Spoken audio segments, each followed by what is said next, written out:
Olá, vamos para o nosso quarto dia do plano de oração, o que é a Páscoa?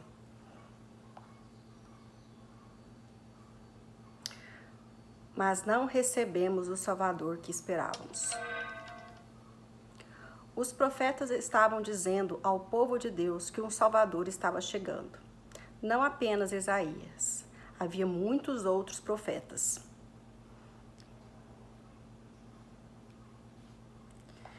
Calma aí que saiu de onde eu estava. Cujas palavras estão escritas no Antigo Testamento da Bíblia. Eles disseram às pessoas como o Salvador estava chegando, onde ele nasceria, como ele viveria, morreria e até voltaria à vida.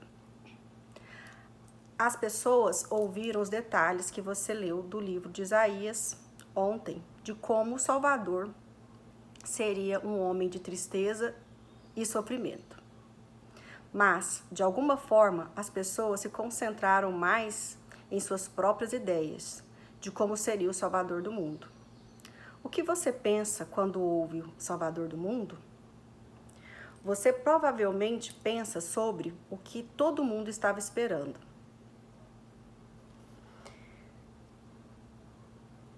Embora tenha sido previsto que Jesus nasceria em uma pequena cidade da Galileia, as pessoas ainda esperavam que nada de bom poderia realmente vir de lá. Deus gosta de nos surpreender. Ele gosta de nos mostrar o que pode fazer com um pequeno começo e um coração obediente.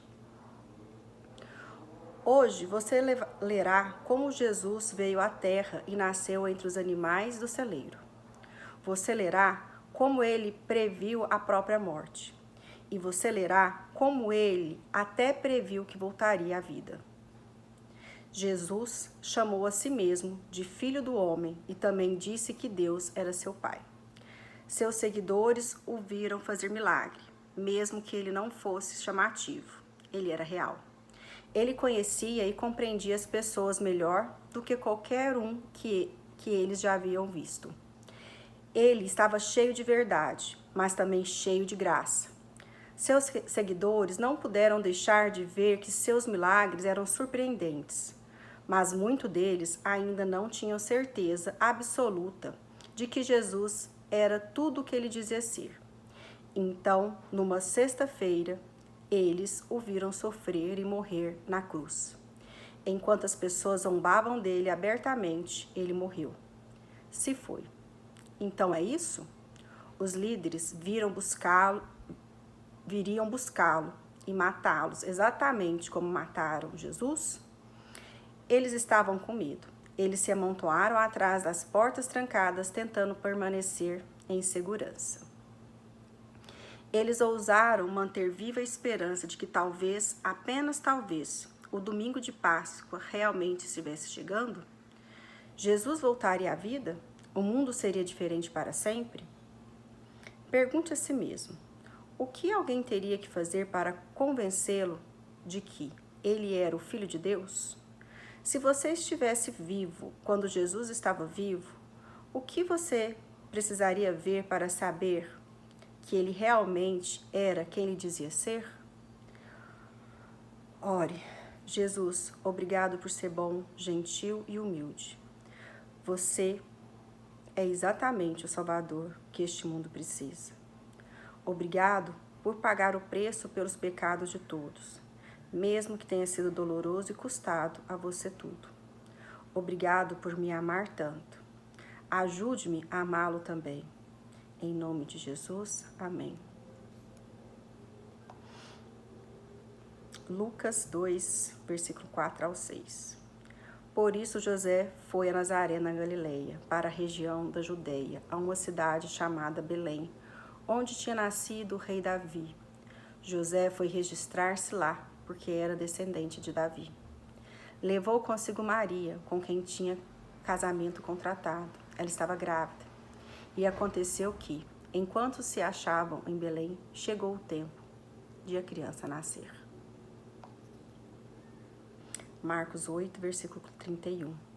Jesus começou a ensinar aos discípulos dizendo: o Filho do Homem terá que sofrer muito.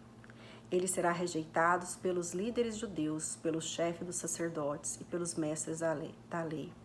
Será morto e 3 dias depois ressuscitará. Lucas 18, 31 a 34. Jesus levou os 12 discípulos para o lado e disse: Escutem, nós estamos indo para Jerusalém, onde vai acontecer tudo o que os profetas escreveram sobre o Filho do Homem. Ele será entregue aos não-judeus, e estes vão zombar dele, insultá-lo, cuspir nele e bater nele, e depois o matarão, mas no 3º dia ele ressuscitará. Os discípulos não entenderam nada do que Jesus disse. O que essas palavras queriam dizer estava escondido deles, e eles não sabiam o que Jesus estava falando. Marcos 15, 21 a 39. No caminho, os soldados encontraram um homem chamado Simão, que vinha do campo para a cidade. Esse Simão, o pai de Alexandre e Rufo, era da cidade de Cirene. Os soldados obrigaram Simão a carregar a cruz de Jesus e levaram Jesus para um lugar chamado Gólgota. Gólgota quer dizer lugar da caveira. Queriam dar a ele vinho misturado com calmante, chamado mirra, mas ele não bebeu. Em seguida, os soldados o crucificaram e repartiram as suas roupas entre si, tirando a sorte com os dados para ver qual seria a parte de cada um. Eram 9 horas da manhã, quando crucificaram Jesus. Puseram em cima da cruz uma tabuleta onde estava escrito como acusação contra ele, o rei dos judeus. Com Jesus, crucificaram também 2 ladrões, um à sua direita e o outro à sua esquerda. Assim se cumpriu o que as Escrituras Sagradas dizem, ele foi tratado como se fosse um criminoso. Os que passavam por ali caçoavam dele, balançavam a cabeça e o insultavam assim: Ei, você que disse que era capaz de destruir o templo e tornar a construí-lo em 3 dias, pois desça da cruz e salva a si mesmo. Os chefes do sacerdote e os mestres da lei também caçoavam dele, dizendo: Ele salvou os outros, mas não pode salvar a si mesmo. Vamos ver o Messias, o rei de Israel, descer agora da cruz. Então creremos nele. E os ladrões que foram crucificados com Jesus também o insultaram. Essa história a gente conhece bem, né? Através de filmes, séries. Mas é interessante quando a gente lê na Bíblia. Parece que tem mais detalhes, mais ricos em detalhes do que a gente vê nos filmes e nas séries. E quando a gente vai, né, começa a ver o Antigo Testamento, que a gente começa a ver as profecias, os detalhes, né? Isso aqui é uma profecia, aqui é uma profecia da vinda dele, aqui é uma profecia da volta dele, Maranata, né? É legal, é muito interessante. Que a gente possa, né, aprender a amar Jesus como ele nos amou. Aprender a amar, verdadeiramente aprender a amar ele como ele nos amou.